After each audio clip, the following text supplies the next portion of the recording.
Welcome to the spiritual exercises of St. Ignatius of Loyola.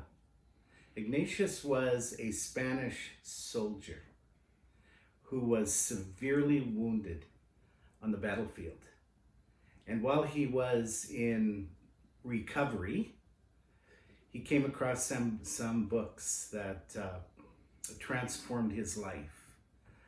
Books like The Imitation of Christ. And these books had a profound impact on him. And he became a soldier for Jesus Christ.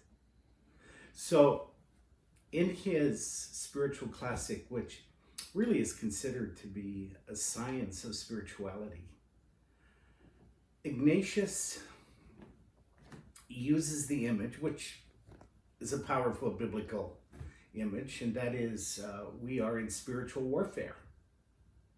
And there is much to keep us from fulfilling the purpose for which we are created.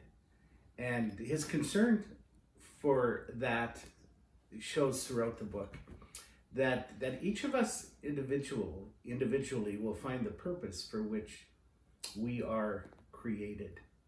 Now, the spiritual exercises can be worked through in an intensive 1 month experience, or it can be companioned through as a spiritual exercises in daily life. I can tell you that I have had the privilege of experiencing both of them. For some reason, I was profoundly impacted by Ignatius and the spiritual exercises, and it became a real focus for me. I had the opportunity to take some courses at the Jesuit College, Regis College, at the Toronto School of Theology, focusing particularly on Ignatian spirituality.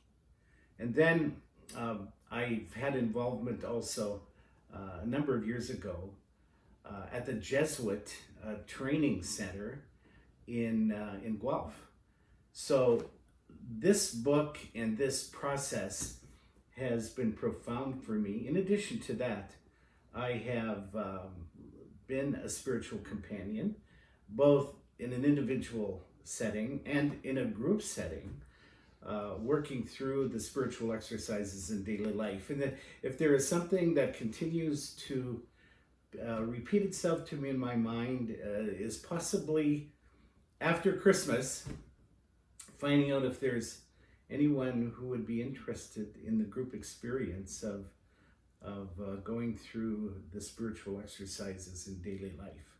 They are profound. Now, let me explain to you that whether in a 30-day retreat or through a period of time, that there are 4 weeks to the dynamic process of the spiritual exercises.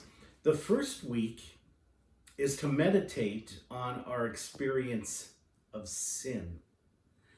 Now, Ignatius believed that that all of us have a particular, that each of us has a particular weakness. Call it an Achilles heel. And that the first week is a focus upon our unique experience of sinfulness. Now, you may think, oh my goodness, do I have to meditate on that for a period of time, for a week? That may not seem too appealing. But friends, I want to say to you that I want you to image an umbrella. So you're in the rain. What a difference it can make having an umbrella when you are in the rain. Well, the umbrella is God's love.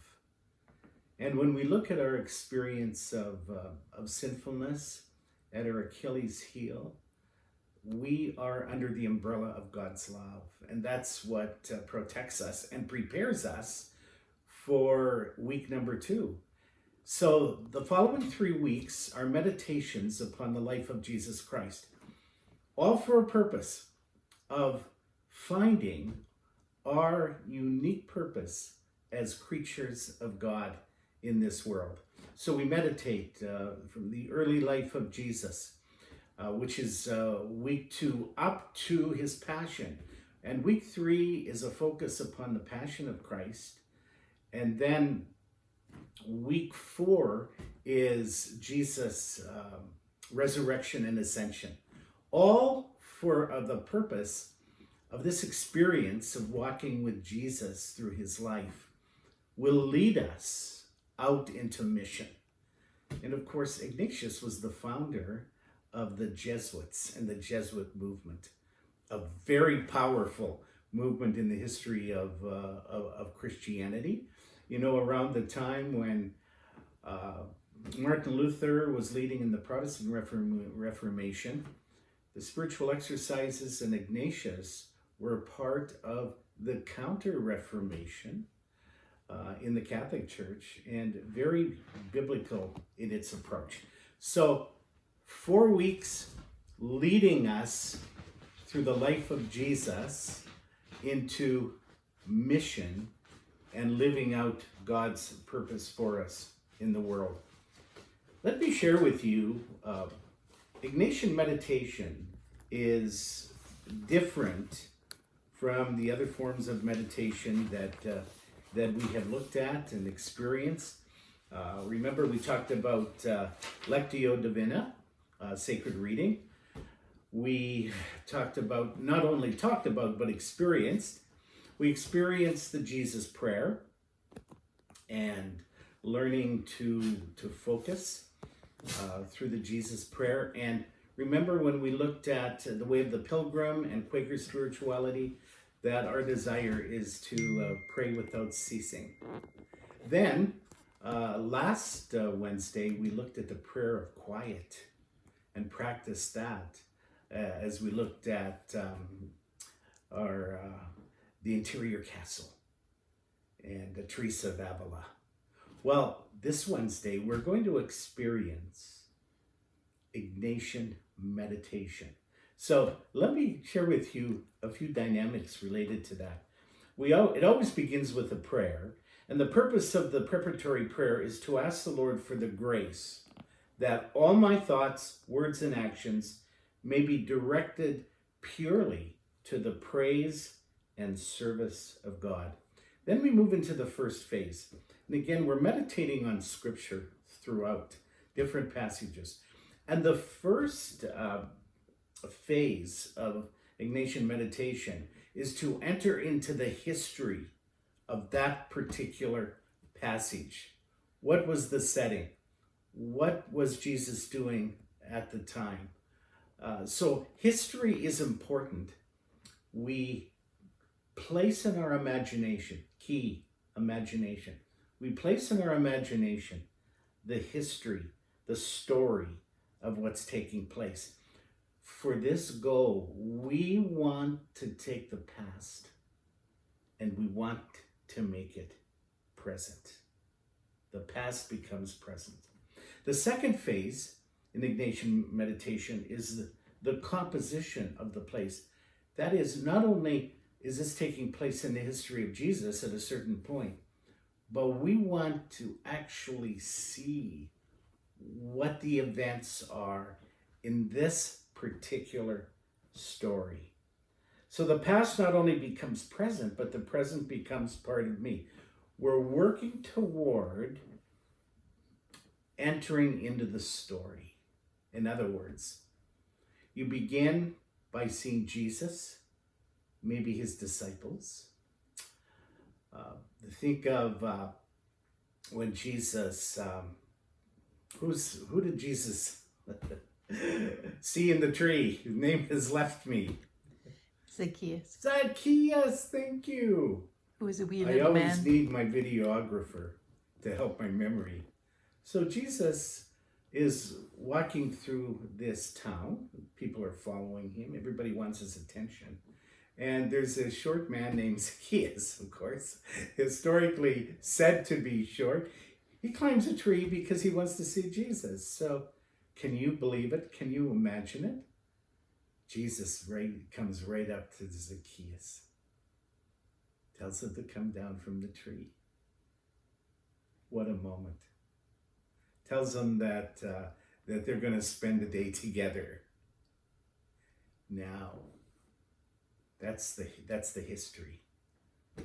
Now, you enter the scene. You become a part of that story. You position yourself as Jesus speaks to Zacchaeus. Where are you in that story? Are you beside Jesus? Maybe you're also up in the tree. Whatever the case may be, it becomes a very powerful experience. And then we have a grace. And for Ignatius, it's always, anytime you ask God for something, any prayer that you make, it's to pray for the grace of the answer. Whatever it is, it's a grace. And then one of the things I appreciate about that is that we're always asking for a grace, relating my particular needs to that particular story, where I become a participant. And Jesus has an opportunity to speak to me. It may be that after he calls Zacchaeus to come down from the tree, he looks over at me and he says, Dwayne, I want you to join us too. And we're all going to spend the day together. You are a part of it, and becomes really powerful. And then at that point, which is the fourth phase, is we listen. And I listen to what Jesus says to me as being a participant in the story. And then I surrender to whatever he says to me. I respond. And that's the fifth phase, response. Then there's another part, and it may not happen till the next day. For example, that becomes a very powerful experience for me, and I want to go back to it. So next day, I do a review of prayer. Now, one of the things I always do is I keep a journal, and whatever I experience in that meditation, I write it down. Right there and then, before I leave that time of prayer, I write it down. And then I can review that next day, next week, next month, whatever the case may be. Now, one of the key words is colloquy. Colloquy. Colloquy means conversation. So the goal is to have a conversation with God. Have a conversation with Jesus, to pay attention to what he is saying to me. And Ignatius uses the word friend. It's like one friend talking to another. It's a very powerful experience. And this Wednesday, if you can join us, we are going to practice a Ignatian meditation. All for the purpose, again, of leading us through the life of Jesus, with this in mind, that we will find the purpose for which we were created, and then everything flows out into mission. There's a whole journey of discernment. I once taught a class simply on the discerning of spirits, as taught by Ignatius. A key phrase for him: spiritual freedom. Spiritual freedom. We're all called to spiritual freedom. But in order to get there, we have to deal with those affections that are keeping us from the freedom to follow, from the freedom to make the choices, to live out the purpose for which we were created. So there are whole dynamics, all leading us into mission for Jesus. And it's because of this that the Jesuit movement became so powerful. Even today, It's easy to read some very, very wonderful things written by contemporary Jesuits, still following the spiritual exercises and seeking to communicate the spirituality of Ignatius in the 21st century. So I think I've shared enough. This is a book not simply to talk about. It really is a book to experience, leading us into intimacy with Jesus and out into mission to fulfill the purpose for which we were created. So I hope you can join us this Wednesday. Hope you get a chance to listen to this. If not, it will be wonderful. So again, God bless, and hope to see you on Wednesday. Bye for now.